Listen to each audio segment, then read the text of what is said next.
دەنگدانە بە پێشنیازی یاسای ڕێگری لە با قاچاغبردنی نەوت و لێدەرهێنراوەکانی کە بە دەنگی 88 پەرلەمانتار پەسەند کرا. ئەم یاسایەکێکە لە هەنگاوەکان یەرێمی کوردستان بۆ چاکسازی لە سێکتەری وزە و نەوت. سەرۆکی لیژنەی سامانە سروشتەکانی پەرلەمانی کوردستان باز لە گرنگی ئەم یاسایە دەکات و وەک یەکێک لە هەنگاوەکانی چاکسازی حکوومەتی یەرێمی کوردستان. چاکسازی گەورە لە دۆسیەی نەوت و خاڵە سنووریەکانە. ئەمە یەک هەنگاوە. مەسەن هەنگاوێکتر سندوقی داهاتی نەوتە.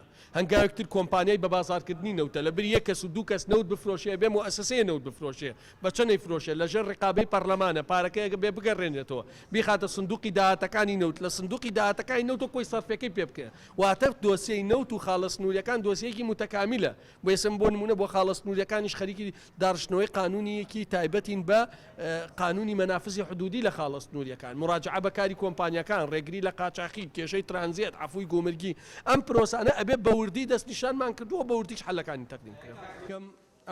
بۆ یەکەم جار هەرێمی کوردستان بە یاسا ڕێگری لە با قاچاغبردنی نەوت و لێدەرهێنراوەکانی دەکات. ئەم یاسایە سزای توندی بۆ تۆمەتباران دیاری کردووە کە دەستگیرکردنی تێدایە لە 5 ساڵ تا 10 ساڵ و لێبوردنی گشتیش نایگرێتەوە.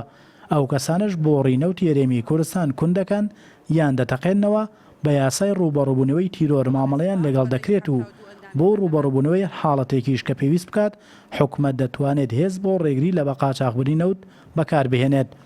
ئەوانەی کە هاوکارن لەم پرۆسەی ئەوانەی کە ئاسانکاریەکان ئەمبار بکرێدن ئۆتۆمبیل بکرێدن هەمویانەکەونە زمنی زومنی و سزایانەی کە ئەدرێن و هەروە ئەوانەشی کە هاوکارە بن لە ئاشکراکردنی کەسانێکە نەوت بە قاچاغ بن یانەوێت ئەم کارە بکەن ئەمانەش پاداش دەکرێن واتە بە جێبەجێکردنی ئەم پرۆژە یاسای دوایەوەی کە لە ڕۆژنامەی وەقایعی کوردستان بڵاوەکرێتەوە وا سەرۆکی هەرێم بەڕێز سەرۆکی هەرێم واژۆیە کات ئەو کاتە جێبەجێکردنەکەی زۆر گرنگە بێت و پێویستە بێت بۆی کە لەم لاولەولا ئەگەر بۆری کوونکردن یان نەوت دزین یان نەوت ینی بەتانکەربردن بە ڕێگەی قاچاغ خەڵکەیە کاری لەم شێوەیان کردووە ئەمانە هەمووی ڕێگەیان لێ یەکیرێت.